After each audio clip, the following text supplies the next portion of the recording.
안녕하세요. 리츠메이칸대학교의 이주호라고 합니다. 우선 저를 초청해주신 로봇신문사의 조기란 대표님께 감사드립니다. 오늘은 미래 사회 대응을 위한 일본의 로봇 전략에 대해서 이야기를 해보겠습니다.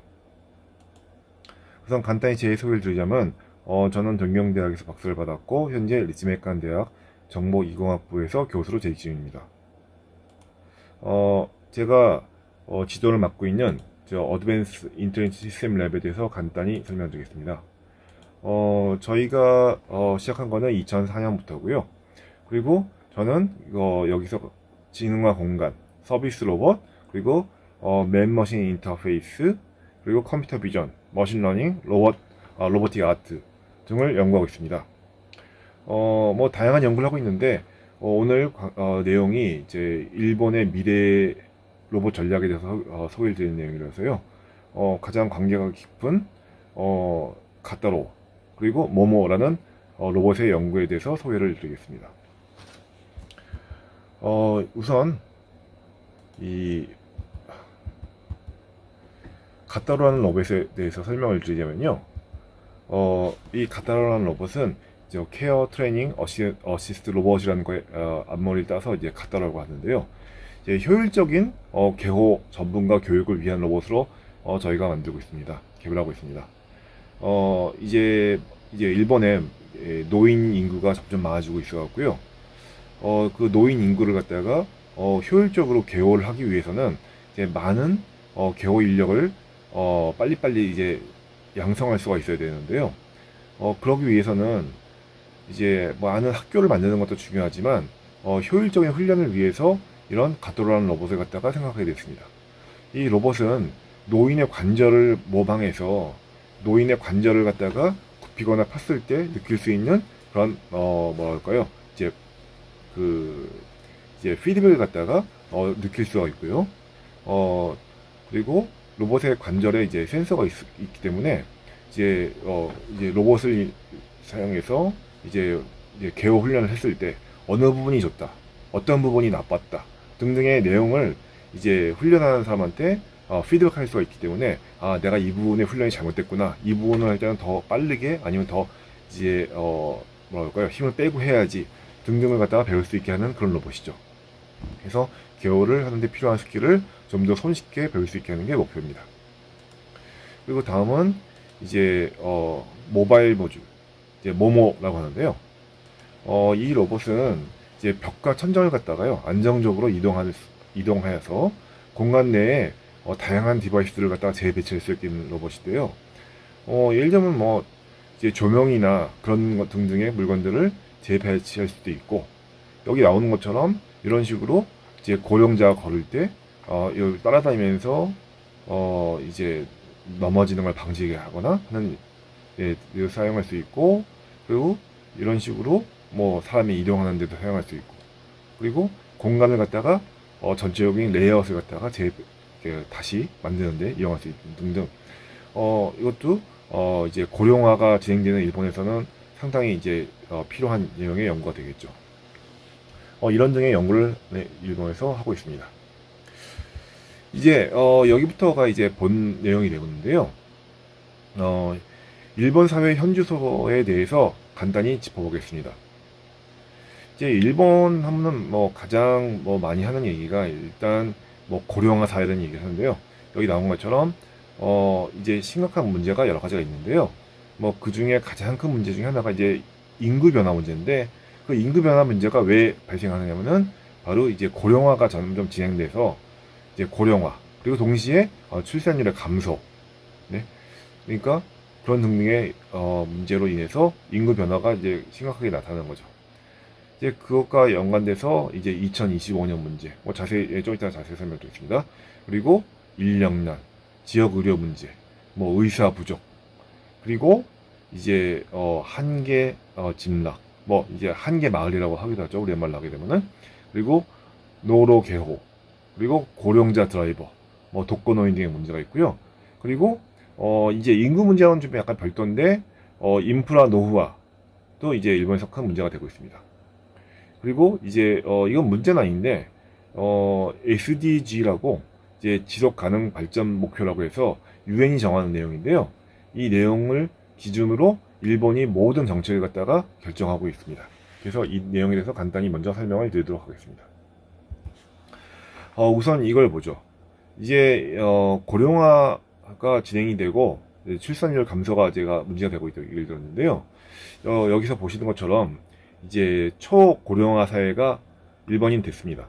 초고령화 사회와 고령화 사회의 차이는 뭐냐면은 이제 고령화 사회는 인구의 7% 이상이 65세가 차지하고 있는 걸 갖다가 고령화 사회를 하고, 그리고 65세 이상의 인구가 21%, 유엔이 정한 걸로 따르면 20% 이상인데요. 일본에서는 이제 21% 이상을 초고령화 사회라고 부르고 있죠.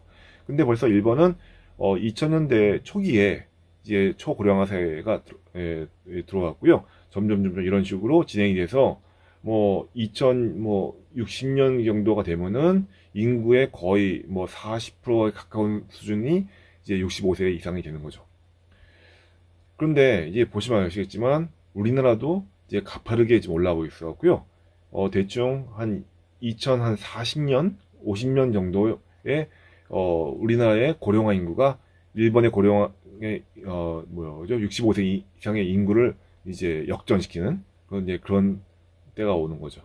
그래서 지금 오늘 여기서는 제가 일본의 사회 현주소, 그러니까 일본의 문제에 대해서 말씀을 드리지만, 결국은 이게 특히나 이런 인구 문제 같은 거는 우리나라도 이제 일본보다는 현재는 괜찮지만 앞으로는 일본 이상으로 큰 문제가 될 거라는 거죠. 그래서 일본의 이런 문제와 그리고 일본의 정책을 보므로써 앞으로 우리나라에서 이제 어떤 식으로 이제 똑같은 문제가 이제 닥칠 테니까 어떤 식으로 그 문제에 대해서 해결해 나가야 될지 같이 생각해 보면 좋겠습니다. 이 고령화 문제가 참 심각하다고 했는데요. 출산율 감소도 참 문제죠. 이제 고령화 진행이 돼도 이제 새로 태어나는 신생아가 많아지면은 이제 계속 사회가 젊어질 수가 있는데, 이제 우리나라도 마찬가지지만 일본도 상당히 이제 출산율이 감소돼 갖고요. 지금 여기 나와 있는 표처럼 이제 일본이 전 세계에 191인데요. 이제 출산율이 이제 1.4.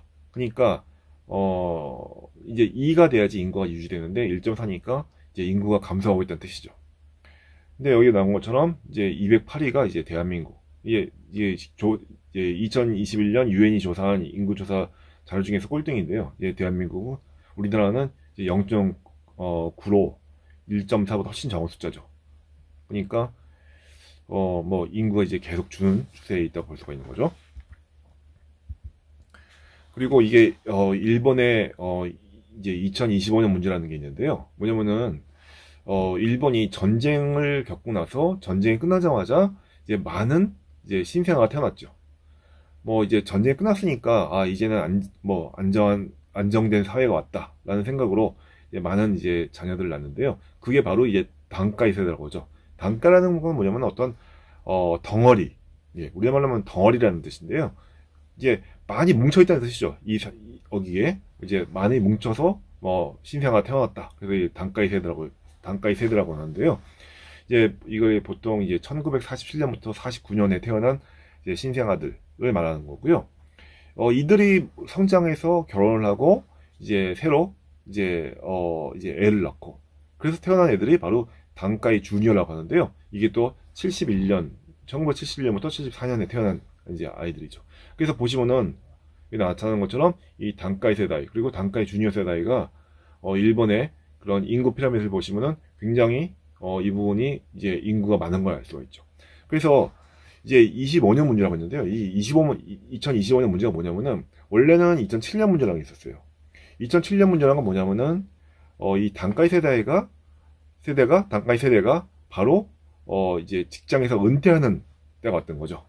그래서 이 은퇴를 함으로써 갑자기 이제 인력난이 왔고, 그리고 2025년 문제는 뭐냐면 이때 은퇴한 세대들이 또 이제 75세가 돼서 이제 후기 고령자, 그러니까 이제 65세가 돼도 65세 이상이 돼도 정도 이제 아르바이트하고 일을 할 수 있지만, 이제 75세 이상이 되면은 이제 후기 고령자라고 해서 뭐라고 할까요? 좀 더 이제 일을 하기도 힘들고 개호가 필요한 나이가 됐다고 보는 거죠. 그래서 이런 식으로 고령자가 많아짐으로써 이제 많은 개호 인력도 필요하고, 그리고 이제 인력난도 심각해지는 거죠. 쉽게 얘기해서 이제 일하던 세대가 다 빠져나갔으니까 한꺼번에. 그래서 일본의 현재 이제 구인 배율을 보시면은 이제 정상원으로 사회에서 필요하는 게 이제 117. 그러니까 이제 취직을 하고 싶어하는 인구가 100명이라고 하면은 필요로 하는 그 직원 수가 117. 그래서 1. 17%라고 썼는데요. 퍼센트가 아니라 1.17배죠. 잘못 적었습니다. 퍼센트가 아니라 1.17배입니다. 그러니까 필요로 하는 그 인원이 더 많다는 거죠. 실제 존재하는, 그러니까 취직을 하고자 하는 이제 사람들보다. 그리고 계약직을 포함하면 뭐 1.5대 1. 그리고 아르바이트를 포함하면 1.6대 1. 이게 퍼센트는 잘못되는 겁니다. 죄송합니다. 그런 숫자가 보고 있고요. 이제 뭐 완전 실업률을 보면은 이제 이렇게 굳이 많아도 이제 뭐 일하기 싫은 사람들이 있으니까요. 현재 2.4% 정도 보고 있고요. 그리고 특히 우리나라 같은 경우는 이제 20대에 이제 실업률이 더 높아서 한 10% 정도를 보이고 있는 걸로 제가 알고 있는데요. 일본은 이제 20대 실업률이 한 3% 정도, 예, 3% 약간 넘는 정도죠. 그런 걸 보고 있습니다.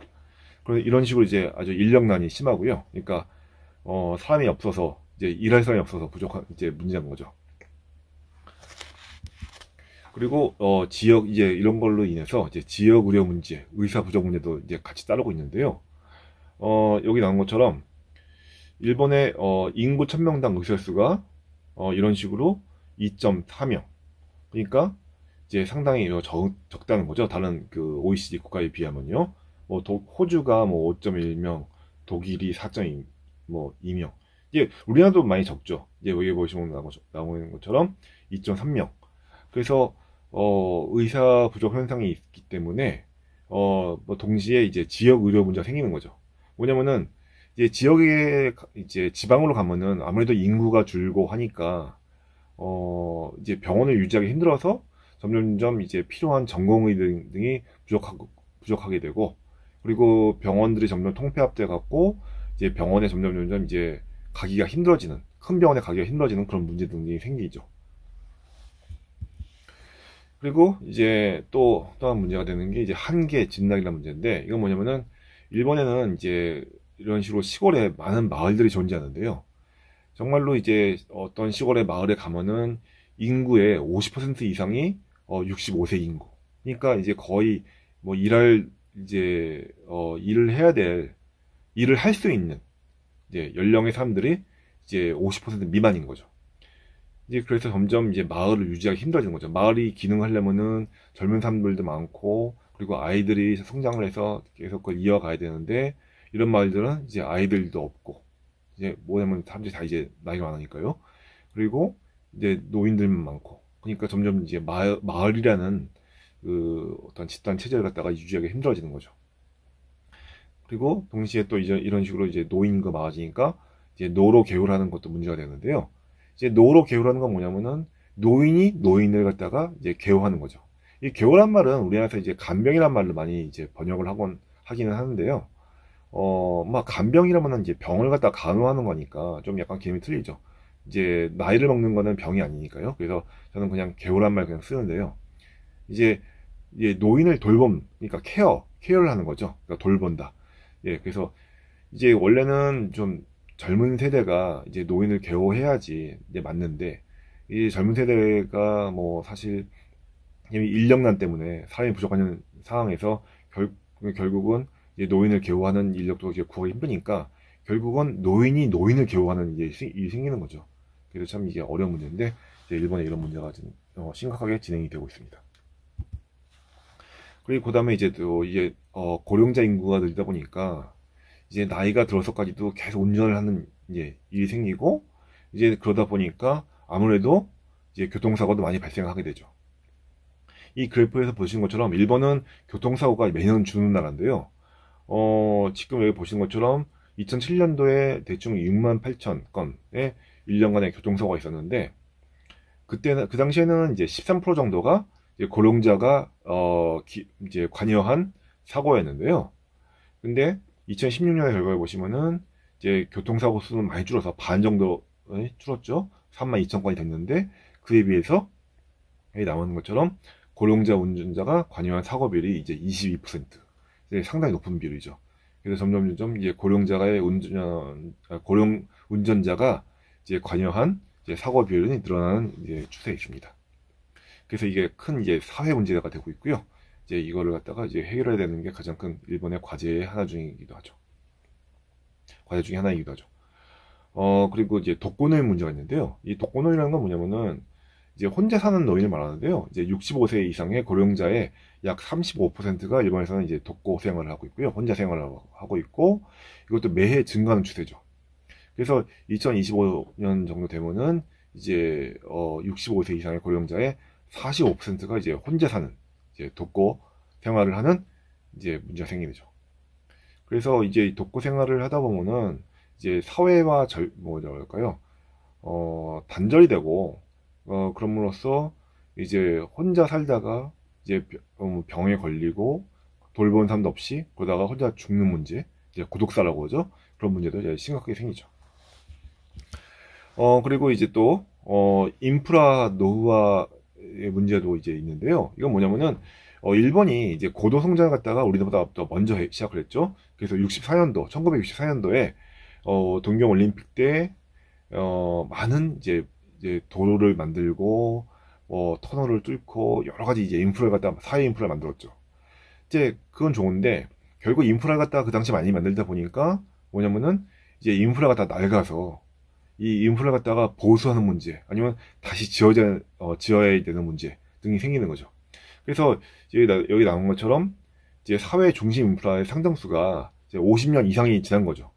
이제 국토교통상의 이제 자료를 보시면은 도로의 43% 이상, 그리고 터널의 약 34% 이상, 그리고 하천관리 시설이 43%, 그리고 항만이 약 32%. 그런 시설들이 이제 50년 이상이 지났다는 거죠. 만든 지. 그래서 이제 그걸 갖다가 유지 보수하는데 상당히 이제 많은 문제가 되고 있죠. 그리고 일본에서 굉장히 중요한 이제 이슈가 되고 있는 게 뭐냐면 요새 SDGs라고 했고요. 지속 가능한 발전 목표라고 하는데요. 이거는 유엔이 2015년에 정한 이제 2030년까지 달성하고 싶은 목표를 정한 건데요. 우리나라도 요새 좀 약간 일본보다는 좀 덜했지만 요새는 좀 이렇게 뉴스에서 많이 나오는 것 같고 점점 많이 관심을 보이고 있는 것 같은데요. 일본은 정말 많은 뭐랄까요? 그 신문을 봐도 많은 지면을 갖다가 이 SDGs에 대해서 다루고 있고요. 그리고 어떤 정책을 갖다가 이제 정할 때 뭐든지 이 SDGs를 기준으로 정책을 삼게 되죠.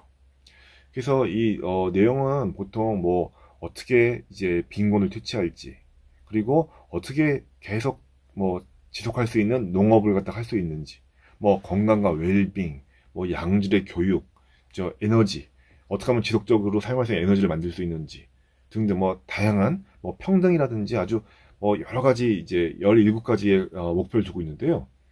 일본의 정책은 모든 정책이 다 여기 이 17가지의 어떤 거에 해당되는지 그런 걸 생각해서 정한다고 생각해도 과언이 아닙니다. 그래서 현재 2021년도에 달성한 이제 세계 각국의 순위를 보시면은 뭐 1등이 핀란드, 2등이 스웨덴, 그리고 3등이 덴마크, 그리고 일본이 18위를 하고 있는 걸 보실 수 있습니다. 이제 우리나라는 참고로 28위를 하고 있습니다. 자, 이런 등등의 문제가 있는데요. 이런 문제를 갖다가 해결책으로 역시 이제 로봇을 갖다 많이 이제 일본에서도 활용을 하려고 합니다. 이제 고령화 출산물 감소 등에 따른 이제 인력난 문제를 갖다가 로봇을 활용해서 많이 메꾸려고 하고 있고요. 그리고 지역 의료 문제라든지 의사 부족 문제는 이제 뭐 원격 의료 등을 통한 그러니까 IT를 활용한 원격 의료 또는 이제 로봇을 활용해서 이제 부족한 의료 자원을 갖다 메꾸고 있다는 거죠. 그런 식으로 해결하려고 하고 있고, 그리고 뭐 항해 진작이나 노로 개호, 그리고 고령자 드라이버, 독거노인 등의 문제도 마찬가지로 뭐 IT 기술, 로봇, 그리고 인프라를 다 융합해서 이걸 해결하려고 하고 있습니다. 그리고 인프라 노후화도 예를 들면 이제 일본의 국토 관련된 그런 프로젝트를 통해서 어떻게 로봇을 이용해서 이런 임플란트 오버를 갖다가 뭐랄까요, 이제 검사도 하고, 그리고 보수도 하고 등등의 연구를 갖다가 지원해주는 그런 정책들도 있습니다. 그리고 이제 지속 가능 발전 목표도 아까 말씀드렸지만 뭐 에너지, IT, 로봇 등등 다양한 기술을 갖다가 이용해서 이 SDGs를 갖다 달성하려고 현재 일본에서 노력 중입니다. 막 계획적으로 이렇게 말씀드렸고요. 이제 좀 더 구체적으로 일본의 정책에 대해서 설명을 드리겠습니다. 그 전에 저 일본의 로봇의 좀 개요를 갖다 설명드리고자 하는데요. 일본의 이제 로봇 산업이 발전한 이유를 갖다가 보시면은 과거에 이제 사실 로봇이라는 거 하는 거는 중공업인데요. 일본이 이제 전쟁을 통해서 중공업이 많이 발전을 했었죠. 그래서 그 발전된 중공업을 통해서 일본이 로봇에 대해서 앞서 나갈 수 있었고요. 그리고 원래는 로봇은 이제 산업용 로봇으로 제일 먼저 이제 그걸 갖다가 실용한 거는 이제 미국인데요. 대신에 미국은 사실 여러 가지 벽에 부딪혀서 이제 크게 성공을 못했죠. GM에서 처음에 시작했었는데요. 그 실용에 성공한 건 일본이고요. 그리고 그 후에 미국에서는 상당히 이제 로봇에 대해서 많은 이제 부정적인 생각을 많이 갖게 되는 사람들이. 근데 일본에서는 이제 만화라든지 그런 애니메이션을 통해서 자연스럽게 이제 친 로봇 환경이라는 게 구축이 되었죠. 그리고 그렇게 해서 이제 세계를 갖다가 일본이 주도하게 됐는데요. 일본 로봇이 이제 부동의 세계 산업 로봇 점유율 1위라든지 그리고 이제 다양하고도 활발한 로봇 연구가 진행이 되었고요. 근데 이제 그런 내용의 등등이 2011년 3월 11일 대진을 계기로 큰 반성을 하고 옛날에는 정말로 실용적이지 않은 로봇들도 많이 연구가 됐었는데요. 이걸 계기로 현재는 실용적인 로봇 연구로 많이 이제 추세는 바뀌었죠. 이제 일본 로봇 역사를 같이 설명드리고자 하는데요. 일본 로봇 역사를 말씀드릴 때는 이제 가장 먼저 이제 가라쿠리 인형이라는 걸 갖다가 설명을 드려야 되는데요. 이건 뭐냐면 17세기에 이제 서양에서 들어온 이제 시계가 계기가 됐는데요. 옛날에 이제 서양에서 들어온 시계를 보시면은 상당히 많은 태압 그리고 기어들이 들어 있었고요. 그 기어가 복잡하게 움직여서 시계를 돌렸죠. 그래서 일본 사람들이 그걸 보고서 연구를 한 거예요. 뜯어갖고 이렇게 되면은 동력이 전달되고 힘이 커지고 이런 식으로 하면은 동작을 갖다가 중간중간에 바꿀 수가 있구나. 그러니까 태압, 톱니바퀴, 캠 등의 기술을 갖다가 이 사람들이 이제 알게 된 거죠. 그래서 전문 장인들이 생기고 이 가라쿠리 인형을 이용한 극장이 생기고요. 그래서 큰 발전을 이뤘죠. 여기 보시는 거는 19세기에 만들어진 이제 가라쿠리 인형인데요. 여기 보시는 것처럼 이제 태압만 감아주면은 단순한 태압인데 컴퓨터 같은 프로그램도 당연히 없고요. 근데 단순히 태압만 감아주면은 이런 식으로 아주 복잡한 동작을 하고 있죠. 여기서 화살을 자기가 손으로 집어서요. 이게 손으로 정말 집죠, 이거를. 그래서 활 시위를 당겨서 활을 정말 쏘는 그런 이제 로봇인데요. 이걸 만든 분이 여기 오른쪽에 나와 있는 다나카 히사시게라고 하시는 분인데 이분이 또 왜 유명하냐면은 이분이 19세기 분인데 이분이 만든 회사가 뭐냐면은 바로 토시바라는 회사죠. 이분이 토시바의 창업자입니다. 그래서 이제 그런 17세기, 18세기, 19세기를 거치고 20세기 들어와서 일본이 이제 전쟁이 있은 후에 산업용 로봇을 먼저 개발한 미국의 로봇을 들어와서 그걸 갖다 만들게 되는데 바로 그게 1961년에 있었던 이제 GM의 생산라인에서 만들어진 유니메이트라는 로봇인데 그거를 가와사키 중공업이 1971년에 라이센스 생산을 시작하죠. 그런데 이제 재미있는 건 뭐냐면 오히려 미국은 이 유니메이트라는 로봇이 없어졌는데 일본은 이걸 생산한 것뿐이 아니라 이걸 갖다가 정말로 많은 공장에서 이제 실용화 해갖고 이제 세계 제1의 로봇 국가를 만드는데 기여하게 되죠. 그리고 화나기라는 일본에서 가장 큰 이제 로봇 회사인데 이게 1974년에부터 로봇 생산했고 그리고 1980년에 이제 마키노 교수라고 이제 야마나시 대학의 교수님이신데 이분이 만든 이제 스카라 로봇이라고 바로 이제 공장에서 가장 활용하기 쉬운 형태의 로봇을 갖다 만들어서 이제 보급하게 되죠. 그리고 또한 이제 일본은 이제 로봇 분야에서 많은 연구도 이제 선구적으로 진행했는데요. 세계 최초의 휴머노이드 로봇인 이제 와봇, 이제 와세대학에서 만든 로봇인데요. 1973년에 완성된 1호기인데 이 1호기가 벌써 1973년에 이주호 비행을 실행을 했죠. 그리고 이제 1980년대 초기는 이제 뭐 일본의 로봇이라는 거는 뭐 전 세계의 모든 로봇이라는 것과 동일했죠. 그러니까 여기 보시는 이 그래프에서 보는 것처럼 이 파란색 부분이 일본제 로봇의 국내 출하 대수인데, 보시면은 뭐 일본 로봇 이퀄 전 세계 로봇 대수죠. 근데 80년대 중반을 거치면서 이제 로봇을 점점 수출하게 되고, 그래서 2000년에 보시면은 뭐 일본에서 생산하는 로봇의 절반을 갖다가 수출하고, 그게 대부분 다 전 세계 로봇이 된다는 걸 아실 수가 있죠. 그랬는데 이 숫자가 이제 21세기 들어오면서 좀 변화를 갖다 보이죠. 이제 일본제 로봇의 수출 대수가 늘긴 늘지만, 여기 보시는 것처럼 2010년 이후가 되면은 전 세계 로봇 대수의 반 정도를 일본이 생산하긴 하지만 그전처럼 거의 대부분 차지하는 일이 이제 대부분 차지하지 못하죠. 그래서 이제 비일본 로봇이 급성장을 하는 게 바로 21세기부터고요. 전 세계 로봇 전 세계의 산업용 로봇의 점유율 순위를 보시면 다른 것 같은데요. 일본 회사가 대충 한 뭐 5나라가 10위권 안에 있고요. 대충 이런 식으로 뭐 미세한 뭐 변화는 있지만 일본이 아직도 많은 수를 차지하고 있죠. 근데 이제 일본 정부가 이제 전부터 로봇으로 강한 이제 국가였기 때문에 그 로봇을 이용해서 계속 이제 국가의 뭐라 할까요? 이제 일본의 그 세계적인 그 지위를 갖다 유지하려고 노력을 했죠. 그래서 로봇 시장에 기대를 했는데 약간 과대한 기대를 한 부분도 있었고요. 이 그래프가 뭐냐면은 이제 2010년 일본의 네도라는 기관에서 어제 발표한 이제 자료인데요. 그때 보면은 이제 앞으로 이 보라색 부분이 뭐냐면은 바로 서비스 분야의 이제 로봇인데, 이 서비스 분야의 로봇 산업 시장이 굉장히 크게 발전할 거다.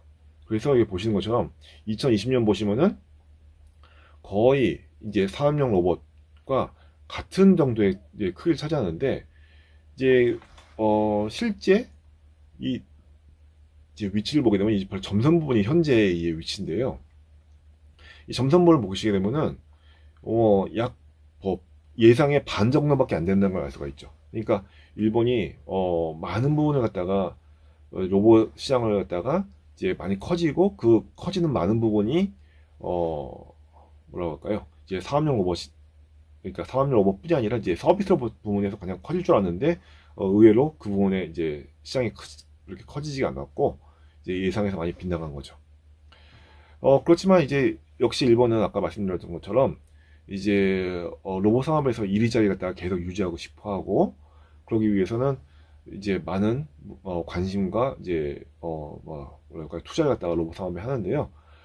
예를 들면 이제 경제 산업성을 중심으로 이제 로봇 발전 정책이라는 게 있어갖고, 2019년에 발표한 로봇 발전 기본안을 통해서 계속 로봇 산업에 투자를 많이 하고 있습니다.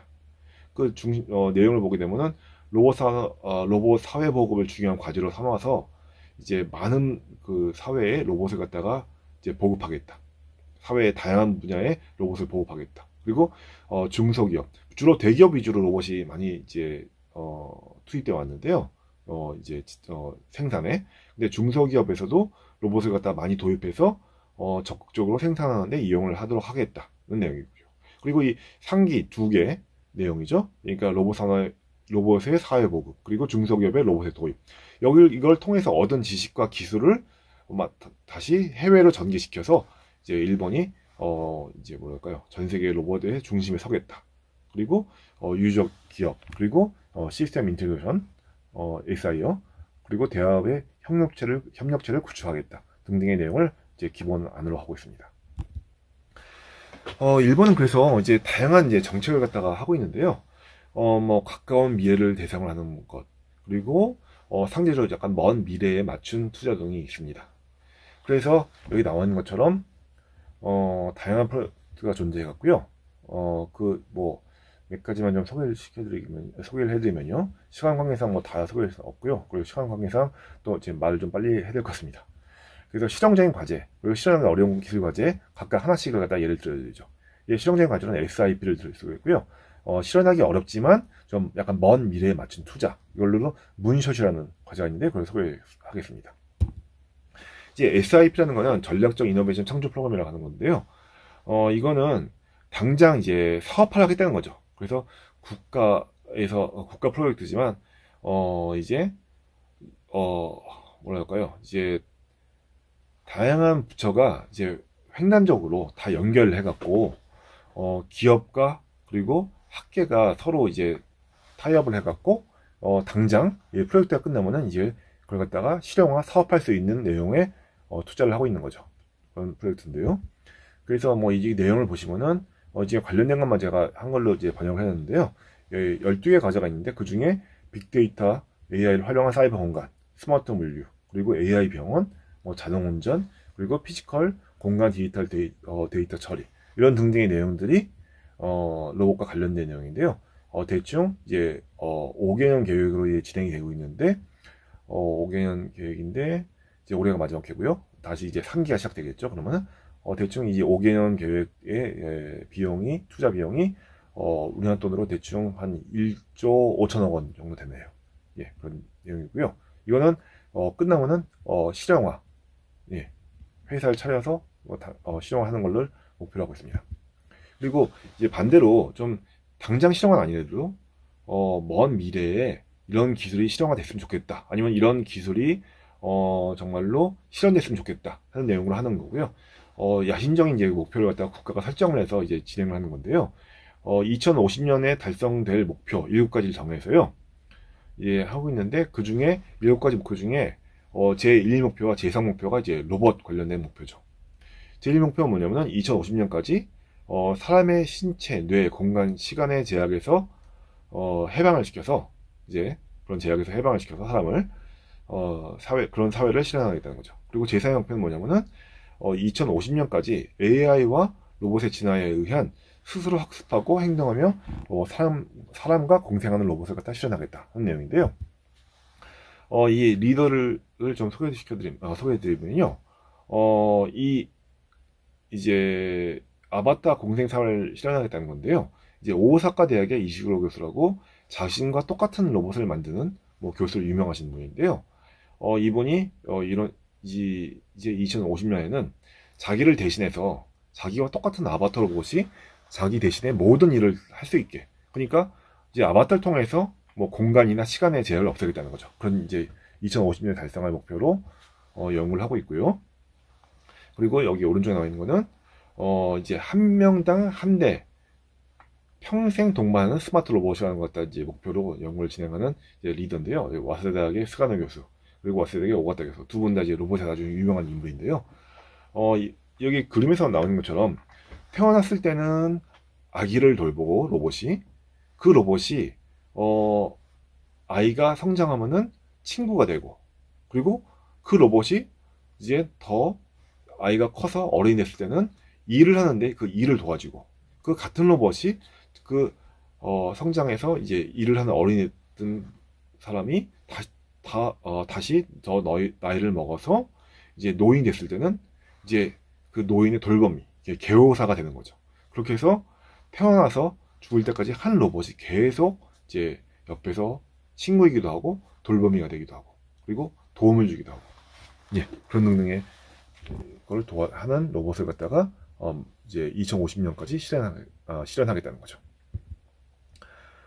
그래서 뭐 이런 등의 프로젝트도 있고요. 또한 로봇 그 자체에 투자는 건 아니지만 로봇 도입 장벽을 낮추기 위한 노력도 일본에서는 이제 많이 지금 현재 하고 있는데요. 이제 로봇 프렌들리한 환경 구축을 위한 사업이라고 했고요. 이제 경제 사업성에서 이제 실행하고 있는 건데 2020년도 시작을 했고요. 이거는 이제 학은 빼고 이제 산업계에서만 이제 시작을 하고 있는 건데요. 예를 들면은 어떤 이제 기업이 있는데 그 기업에서 어떻게 하면은 또 로봇을 사용할 수 있을까에 대해서 그 기업에서 로봇을 직접 개발하는 게 아니라 로봇 관련된 기업이 지금 이 필요한 기업과 같이 합쳐서 힘을 합쳐서 이제 그 환경에 맞는 이제 로봇을 갖다가 도입을 하려면 어떤 환경을 갖다 만들어야 되는지, 현재 로봇이 사용하기 어렵다면은 어떤 게 준비되면 로봇이 사용할 수 있게 되는지, 그걸 갖다가 둘이서 같이 찾아보자는 그런 내용이죠. 그래서 예를 들면은 이제 여기 나온 것처럼 시설 관리, 소매상, 시품 제조, 이 세 가지를 대상으로 현재 시작을 했고요. 시설 관리는 미쓰비시 지소라고 이제 빌딩이나 그런 창고나 그런 시설 등을 갖다가 주로 이제 가지고 있는 회사가 바로 이제 미쓰비시 지소라는 회사인데, 그 회사가 이제 자기네가 갖고 있는 환경에서 환경을 갖다가 제공을 해서 판원서니까 시사치가 거기 이제 들어가서 보는 거죠. 그래서 어떤 식으로 하면은 현재 이제 그런 뭐 빌딩이나 이제 창고에서 로봇을 활용할 수 있을까? 그래서 현 과제는 시설 내에서 어떻게 로봇이 다른 층으로 이동할 수 있을까? 쉽게 얘기해서 뭐 엘리베이터 타기인데, 거기에 이제 중점적으로 연구를 진행하고 있고요. 그래서 이걸 통해서 모든 건물을 지을 때도 이 기준에 준하게 만들면은 로봇이 이제 자유롭게 이제 층 간을 이동할 수 있게 하겠다는 내용이죠. 그런 식으로 소매상, 식품 제조 등에서도 식품 소매상 회사, 그리고 로봇 회사, 그리고 식품 제조 회사, 그리고 로봇 회사 등이 이제 힘을 합쳐서 어떻게 하면은 로봇을 갖다가 정말 활용할 수 있을까? 거기에서 어떤 환경을 만들어 줘야 될까? 등등을 갖다가 이제 찾아내는 거죠. 그리고 여기 나와 있는 거는 이제 일본 기업들이 이제 미래 사회에 대해서 어떤 식으로 대처를 하고 있는지 간단히 소개해드리려고 좀 뽑아봤는데요. 뭐 다양한 대기업들이 일본의 미래 사회에 대해서 어떤 식으로 이제 문제를 해결해야 되는지에서 대책안을 내고 있는데, 그 중에 대표적인 두 개만 소개해드리면은 이제 미쓰비시 종합연구소의 미래사회 구상 2050이라고 있는데요. 여기 보면은 이제 세계의 조류가 2050년까지 어떤 식으로 바뀔 거고, 거기에 대해서 일본이 나아가야 할 길에 대해서 이제 설명이 되어 있습니다. 그리고 또 재밌는 게 뭐냐면 이제 토요타 자동차의 의본 시티라고 해갖고 실제로 지금 만들고 있는데요. 공사에 들어갔는데요. 이제 후지산 기슭의 70만 평방미터의 땅을 이용해서 거기에 자율주행, 로봇, 주택 등을 갖다가 사물이나 사람이 인터넷으로 연결되어 이제 모은 데이터를 활용해서 이제 사람한테 최적의 서비스를 제공하겠다는 거죠. 그래서 지금은 현재까지는 어떤 실험 마을 같은 게 있잖아요. 그 뭐냐면은 마을을 갖다가 어떤 자율주행 자동차를 실험하기 위해서 이렇게 환경을 많이 바꾸고 하는 마을 등이 존재하는데, 이거는 뭐냐면은 특징이 처음부터 마을을 갖다가 자율주행 자동차를 위해서, 로봇을 위해서 만들겠다는 거죠. 물론 로봇이나 자율주행 자동차를 위해서 만드는 게 아니라 사람을 위해서 이 기술을 활용할 수 있도록 만들겠다는 거죠. 그래서 육아 가구부터 고령자까지 이제 토요타 사원을 중심으로 처음에는 약간 적은 수의 인원을 갖다가 거기서 주거하게 하고, 최종적으로 2,000명 규모의 사람을 갖다가 여기에 살면서 이제 정말로 사람이 사는 환경이기도 하면서, 동시에 실험을 통해서 어떻게 하면은 더 좋은 주거 환경을 갖다가, 미래의 주거 환경을 만들 수 있는 일을 갖다가 찾겠다는 거죠. 이거는 재밌는 게 제임스 커프너라고 CMU, 구글 등에서 있었던 분인데요. 이분이 주축이 돼서 이걸 갖다 진행하고 있죠. 그리고 일본 이제 그런 식으로 많은 분야에서 이제 로봇이 필요하다 보니까, 필요하게 될 거라고 생각하니까 이제 인력 육성도 되게 중요한데요. 이제 일본의 이제 로봇 인력 육성 정책을 보시면은 이제 미래 로보틱스 엔지니어 육성 협의회라고 있어갖고요. 2019년에 만들었는데요. 로봇 회사들과, 그리고 이제 전문 교육기관이죠. 그러니까 예를 들면 고등전문학교, 그리고 전국 공업고등학교. 고등전문학교라는 건 뭐냐면 우리는 없는 건데, 이거는 이제 쉽게 얘기해서 이제 5년제 학교고요. 5년제 학교인데 고등학교 들어가는 시기에 들어갈 수 있는 학교거든요. 그래서 고등학교와 대학을 약간 이게 합쳐놓은 그런 성격인데, 이제 고등고등학교보다는 수준이 높고, 그리고 대학보다는 또 좀 더 전문적인 이제 교육을 하고요. 이제 관련된 교육을 하는 그런 학교죠. 그래서 그런 학교와 이제 일본인 기업을 갖다가 서로 매칭을 해갖고 기업에서는 뭐 강사 파견, 로봇 제공, 시뮬레이터 제공 등을 하고 있고요.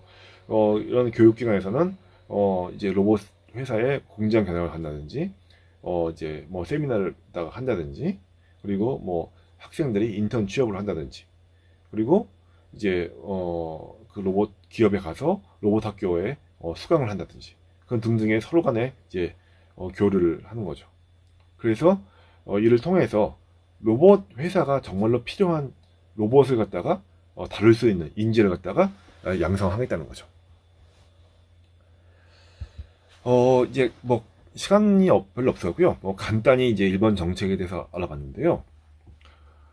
간단히 마무리를 하자면은 일본의 인구 불균형 문제는 이제 세계 어느 나라보다 심각하고요. 그리고 초고령자 사회로 인해서 이제 다양한 문제가 지금 현재 이제 점점 이제 발생하고 있습니다. 그래서 로봇을 이용한 사회 문제를 해결을 갖다가 일본이 꾀하고 있고요. 그를 위해서 이제 많은 정책을 갖다가 이제 펴고 있죠. 특히 산업용 로봇에서 일본이 이제 선두를 달렸기 때문에 앞으로 계속해서 서비스 분야에서도 일본이 로봇을 이용해서 선두를 달리겠다는 이제 그런 계획이 있고 이를 실현하기 위해서 많은 정책과 조사를 갖다가 준비하고 있죠. 그리고 다소 늦은 감이 있지만 이제 로봇을 갖다가 적극적으로 투입할 수 있는 그런 인프라 구축도 하고 있습니다. 그리고 일본의 대기업들은 아까도 지금 두 가지 좀 얘기를 들었는데요.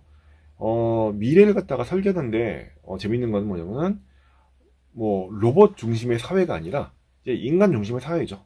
이제 인간 중심의 사회고 로봇은 어디까지나 이제 보조적인 뭐 조연으로서 미래의 한 구성원으로서 이제 뭐랄까요, 미래 사회를 갖다 만들겠다 하는 게 일본의 대기업들이 이제 생각하는 이제 미래상이고요. 그래서 뭐랄까요, 이제 로봇을 갖다가 일본의 기업들 보면은 뭐 로봇을 통해서 뭐 사회를 발전시키겠다든지 앞으로의 산업은 뭐 로봇이 중심이다 라는 거는 솔직히 제가 보기에는 별로 없는 것 같아요. 하지만 이제 미래 사회의 어떤 조연으로서의 로봇, 반드시 필요한 조연이죠. 로서 로봇을 갖다가 계속 뭐 추진하고 있고요. 그래서 뭐 로봇을 통해서 뭐 뭐랄까요, 큰 뭐 비즈니스 찬스가 있다라는 생각은 많이 뭐 발표를 안 하고 있는데, 다만 로봇을 굉장히 중요시하고 있고 많은 이제 투자를 하고 있는 현실이죠. 여기서 제가 발표를 통해서 이제 일본의 현재 문제를 많이 말씀드렸는데요.